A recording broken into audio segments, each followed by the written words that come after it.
एमिति एमिति सेमाने दुई दल हो गले। गोटे दल है घास, बेंग, नेउल आउ बाघ, आउ आर दल रे झिंटिका, साप, गधिया आउ हाथी। सेमाने परस्पर पाखरे बंदी ही थांती, हेले केही काहारी को छाड़ी पारु न थांती कि मारी पारु न थांती। झिंटिका से घास पड़िया रे आसी पहुंचिला। बाछी बाछी गोटे घास बुदारू गोटे पत्र को अधा गिली देला। जेमिति गिली देइछि घास पत्रर टाउसिया आस तंटीरे लागिला। घास गछटे टिके रागी जाई कहिला, झिंटिका रे झिंटिका, काटिदेवी तो घंटिका, पछरे तोर लगेदेवी बेंग, गोटा तते गिलीदेव छाड़ीजीव तो रंग। टिके दूर रे सारबुदा मूले बसिथिबा बेंग खापकी डेई झिंटिका को धरिला आउ कहिला, भलरे भलरे मो सांग को छाड़, नहेले मु तते एबे टाक्किना गिली देबी। जेतेबेले जाए तू घास को न छाड़ीछु सेतेबेले जाए मु तते एमिति धरिथिबी। झिंटिकाटी मने मने भाबिला, मु घास को छाड़ीदेला परे जदि बेंग मते खाई दिए तेबे। तेणु से घास को छाड़िला नाही, घास एबे तारा रक्षा कवच।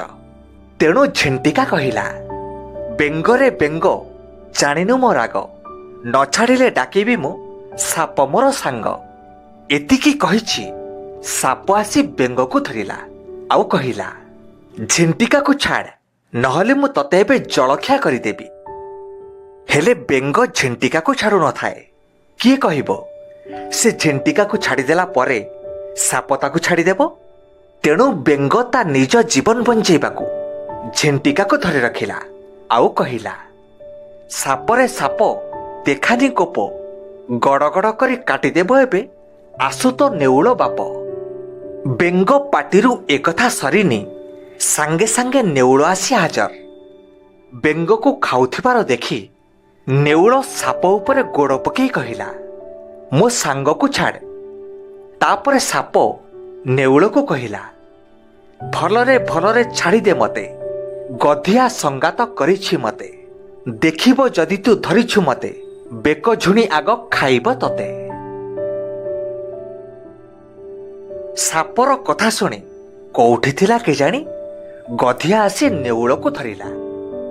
जेमिति नेउल को धरिछि सांगे सांगे नेउल बाघ को डाक पकेइला आउ बड़ पाटी रे कहिला, बाघ मोर मामू करिदेव तते हामू, भल दशा जदि जा तू छाड़ी, नहले आसिब करिसे रड़ी। नेउल को असुविधारे पड़िथिबार शुणी बाघ मामू जंगल भितरु रड्डी करी आसिला आउ गधिया को धरि नेला। तापरे गधिया बाघ को कहिला, हाथी मोर साथी, देखिबो जदि धरिछु मते दबसे तते पोती।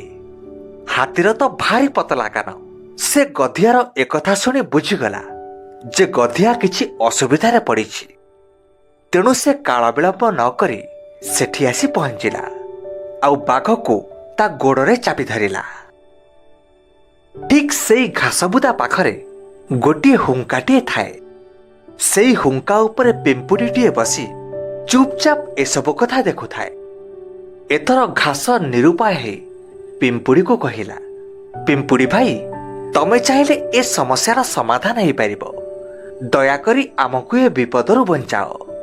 घास ठू एकथा शुणी पिंपुड़ी संगे संगे हाथी पाखकू चलिला। हाथी उपरे चढ़ी धीरे धीरे ता कानरे पशिगला आउ हाथी कानरे रूट की कामुड़ी देला। हाथी कान भारी सूक्ष्म, ता कानरे पिंपुड़ी पशी कामुड़िले से पागल परी अस्तव्यस्त हुए। तेणु पिंपुड़ी कहिला, तू झिंटिका को कह से आग घास को छाड़िब, नहेले मु तते छाड़िबी नाही।